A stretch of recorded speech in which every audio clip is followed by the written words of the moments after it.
The story opens under a bright, cloudless sky, the kind of day that seems tailor-made for adventure. The forest hums with life, birds singing, leaves rustling in a gentle breeze, sunlight dappling the ground through the towering trees. A family of three, Mark, Sarah, and their 6-year-old son, Ethan, pull into a gravel parking lot at the edge of a sprawling national park. The air smells of pine and earth, crisp and clean, the kind of scent that makes city dwellers like them pause and inhale deeply, savoring the wildness of it all. Ethan bursts out of the car before it's fully stopped, his sneakers kicking up dust as he races toward the trailhead, arms outstretched like an airplane. His parents laugh, calling after him to slow down, but their voices hold no real urgency. This is supposed to be a perfect day, just the three of them, a picnic basket full of sandwiches and juice boxes, and miles of untouched wilderness to explore. They choose a spot near a shallow creek, its water clear and cold, rushing over smooth stones. Sarah spreads out a checkered blanket, while Mark unpacks their lunch. Ethan crouches by the water's edge, poking at tadpoles with a stick, his face lit with wonder. The dog, a golden retriever named Scout, splashes happily beside him, tail wagging. A park ranger passes by on patrol, nodding politely. He's an older man, his uniform crisp, his eyes sharp beneath the brim of his hat. "Beautiful day," he remarks. Then, almost as an afterthought, he adds, "Stay on the marked trails, folks." It's easy to get turned around out here. His gaze lingers on Ethan for a moment too long before he moves on. The family eats their lunch, laughing over silly jokes, the kind that only a 6-year-old finds hilarious. The sun climbs higher, warming their skin. At one point, Ethan wanders a little farther off, chasing Scout toward a cluster of boulders just beyond the tree line. Sarah calls him back, but he's giggling, darting behind the rocks like it's the best game in the world. For a moment, just a moment, he disappears from sight. Then the dog barks, sharp and sudden, and when Sarah stands, brushing crumbs from her jeans, and calls Ethan's name again, silence. No laughter. No little boy running back toward them, just the creek, the wind, and the creeping, unshakable feeling that something is very, very wrong. The laughter fades first. 1 second, Ethan's voice is ringing through the trees, bright and carefree as he darts behind the boulders with Scout bounding after him. The next, silence. Not the natural quiet of the forest, but something deeper, heavier, as if the air itself has swallowed sound whole. Sarah's smile falters. She calls his name again, louder this time. "Ethan? Come back where we can see you." Nothing. Mark chuckles at first, pushing himself up from the picnic blanket. "Kid's probably hiding," he says, brushing dirt from his knees. But when he rounds the cluster of rocks, expecting to see Ethan crouched in some makeshift fort, there's nothing. Just empty space, the trees beyond standing too still. The dog is acting strange.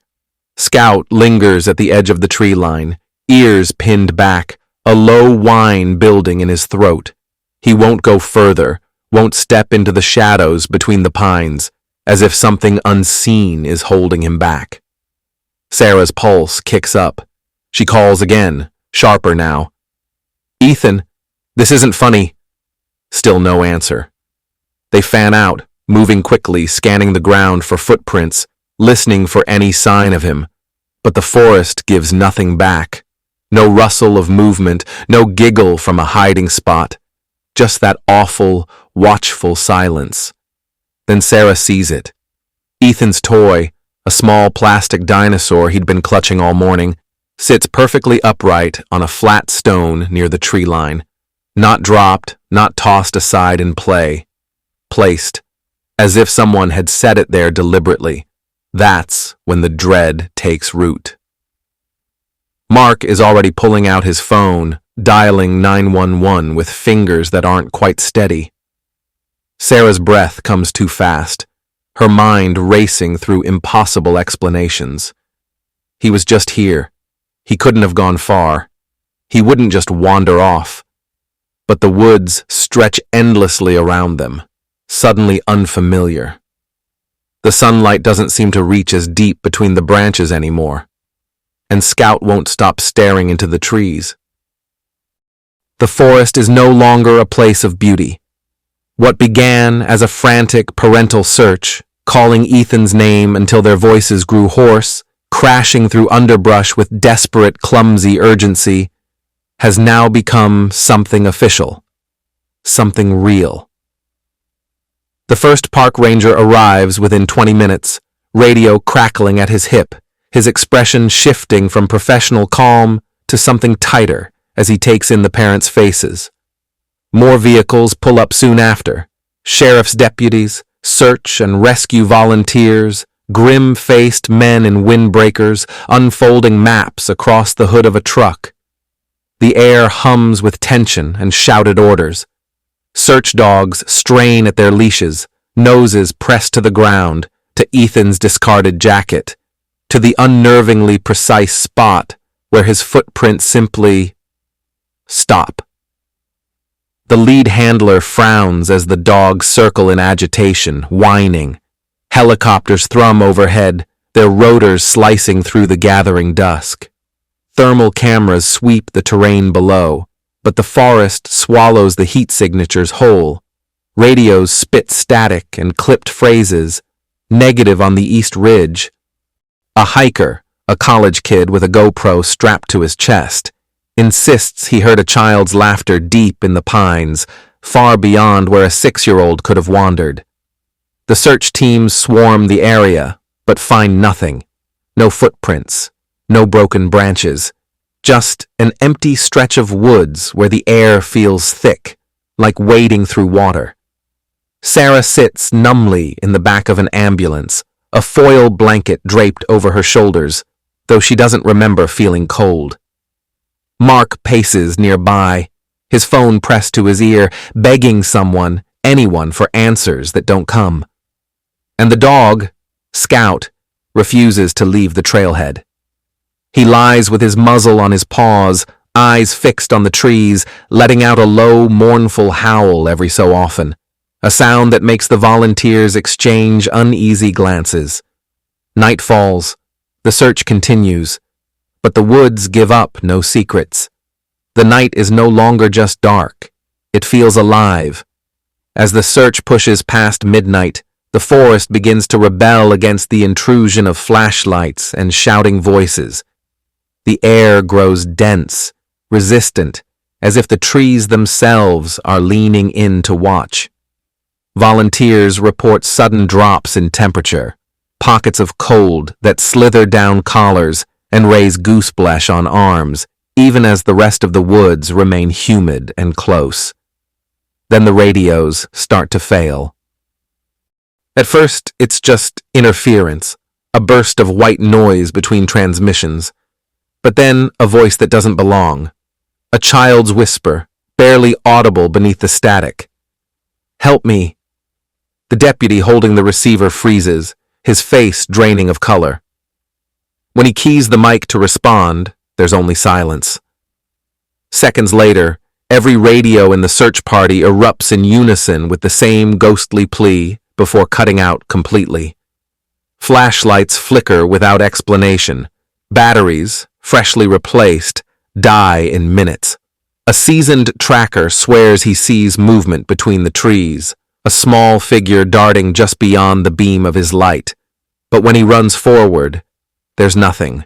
No footprints in the soft earth, no disturbed foliage, just the oppressive sense that something is standing right behind him, breathing softly against his neck. Then comes the jacket. A shout rings out from a search team nearly 2 miles west of the original site. Ethan's favorite hoodie, the one he was wearing that morning, is found neatly folded on a fallen log, dry and untouched despite the evening dew. Impossible. Unthinkable. The terrain between here and there is a labyrinth of steep ravines and thick undergrowth. No child could have traversed it, certainly not in the time he's been missing. Sarah collapses when they bring it to her, her fingers clutching the fabric as if it might dissolve. It smells faintly of detergent and Ethan's shampoo, no trace of sweat or fear, as if it had been placed there, not worn. Above them, the tree canopy rustles though there's no wind, and from deep in the blackness between the pines, something giggles. The police station hums with fluorescent lights and hushed conversations, a stark contrast to the oppressive darkness of the forest. Mark and Sarah sit across from a weary detective, their faces hollow with exhaustion. The detective slides a lukewarm cup of coffee toward them, his expression carefully neutral, but his eyes betray a flicker of something darker, something like recognition. The official report will call it a standard missing child case, but the detective's questions stray into unsettling territory. Has Ethan ever sleepwalked? Has he talked about seeing shadow people? Did he ever mention feeling watched in the woods before today? The questions feel scripted, rehearsed, as if he's following some unseen protocol. Then, when Sarah steps out to call a relative, the detective leans in closer to Mark, his voice dropping to a whisper. You should know, this isn't the first time this has happened here. He doesn't elaborate, but the implication hangs thick in the air. Meanwhile, outside the station, a retired park ranger, a grizzled man with a limp and a face lined with years of sun and suspicion, lingers near the parking lot. He intercepts Mark as he steps out for air. They won't tell you the truth, the ranger mutters, glancing over his shoulder. They never do. He presses a folded piece of paper into Mark's hand, a list of names, dates, locations, other children, other vanishings, all in the same park, all near rock formations or water, all unsolved. Back inside, the sheriff dismisses the ranger as a conspiracy theorist, but the damage is done. Sarah's hands tremble as she scrolls through her phone, pulling up news articles about other missing kids, cases that never made national headlines, cases buried under vague language and abrupt closures, lost in the wilderness, presumed deceased, no foul play suspected. Then the final twist, a quiet conversation overheard between two deputies. They're saying it's another one of those 411 cases. A pause. Tell the family whatever they need to hear, but we all know how this ends. The camera lingers on Sarah's face as the words sink in. This isn't just about Ethan anymore. It's about something much, much bigger. 3 days have passed. The search parties have dwindled. The news vans have packed up and left. Even the most dedicated volunteers have begun to whisper that Ethan is gone, really gone, swallowed by the indifferent wilderness. Then, at dawn, a miracle. A pair of hikers stumble upon a small figure curled at the base of a towering pine, half buried in fallen needles. At first, they think it's a dead animal. Then, the figure stirs. Ethan. Alive. His clothes are clean, untouched by dirt or brambles, despite the rugged terrain. His skin is pale, but unmarked. No scratches, no bruises, no signs of exposure. When he opens his eyes, they're glassy and unfocused, pupils dilated so wide the blue of his irises is nearly swallowed whole. The hikers call his name. He doesn't respond. When they lift him, his body is limp, his limbs oddly heavy, as if gravity affects him differently now. His lips part, and what comes out isn't a cry for his parents or a sob of relief. It's a single, toneless word. Cold. By the time the ambulance arrives, Ethan has begun to tremble uncontrollably. The paramedics wrap him in thermal blankets, but his skin stays icy. His vitals are stable, yet something about his breathing is wrong. too even, too measured, like he's forgotten how to do it naturally. At the hospital, Sarah collapses into him, weeping, but Ethan doesn't hug her back. He stares past her, through her, at something only he can see. When Mark tries to take his hand, Ethan flinches, his fingers curling into claws. Then, in the dead of night, a nurse hears him speaking to the empty corner of his room. "They're still watching," he murmurs. The nurse follows his gaze. There's nothing there, but the heart monitor spikes anyway. The house is too quiet now. Ethan sits cross-legged on the living room floor, bathed in the flickering glow of the television. Cartoons play at low volume, their bright colors and exaggerated laughter a grotesque contrast to the hollow look in his eyes. He hasn't spoken more than a handful of words since his return, not to his parents, not to the child psychologist with her gentle questions and her clipboard full of empty diagnoses. Sarah watches him from the doorway, her fingers pressed to her lips like she's holding back a scream. She wants to touch him, to pull him into her arms and feel the warmth of his skin, but something stops her every time. The way he stiffens when she gets too close, the way his breath hitches just slightly, as if bracing for pain. Mark sits at the kitchen table surrounded by newspaper clippings and printed articles, all about the other children. The ones who vanished like Ethan, the ones who came back wrong. He circles similarities with a red pen. Found near water. No memory of disappearance. Complained of shadows following them. The pen digs into the paper, tearing it. Then there are the drawings. Ethan's sketchbook is filled with them now. Crude, frantic things in black crayon. Stick figures with elongated limbs and too many fingers. Dark shapes looming in the corners of the page. And the symbols, spirals, jagged lines, patterns that look almost like writing. Sarah finds them tucked under his pillow, scrawled on the walls behind his bed, as if he's trying to communicate something words can't capture. The pediatrician calls it trauma response. The therapist suggests night terrors. But the retired park ranger, when Mark shows him the drawings, goes very still. "You need to get that kid out of this town," he says. That night, Sarah wakes to Ethan's voice.